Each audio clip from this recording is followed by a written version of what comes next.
747 Media Services will brought you the blockbuster web series Rai Da Zuciya. Kada ki gudu akan yadda kike wa soyayya izza, domin ita soyayya makauniya ce. Mace iri na dole sai da kalubale. A koda yaushe ina kokarin kiyaye.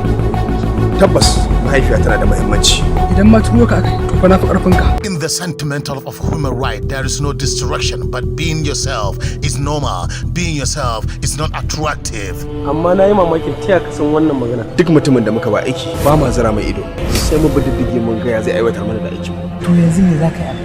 Rai Da Zuciya. Kun samu sabani da shi ne? Ba dai garkuwa za ku yi ita ba. Dan na san mahaifin wannan yarinyar shahararren mai kuɗi. Wannan shine kadai aikin, ko ban damu da duk wani kalubale da zaka fuskanta a kanka ko kuma a kanta ba. Ai ni ba na son ta. Rai Da Zuciya. Duk yanda kai a duniyar nan to fa sai ka rabu da wani abu. Kana nufin ita rayuwa dole ba ta taɓa kasancewa sai da kalubale. A zahiri kin fi karfin komai, amma kuma ke kin san akwai abin da kika rasa. Sagir me zan gani? Allah ya ɗauko da rawansa. Some people are ready to give the pawn a mission to take the king down, but this is not easy to way. This is not easy way to take him down. Rai Da Zuciya. Ka sa almakashi ka datse igiya abotata da kai. Me yasa? Allah sarki, ki tana can.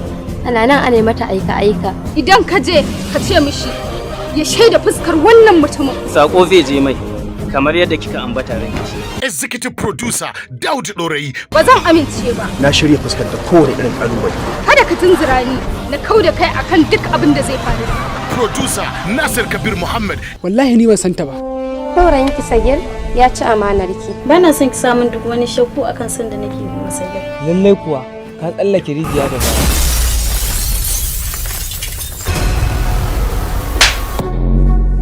Directed by Amin Arahus 747 Rai Da Zuciya.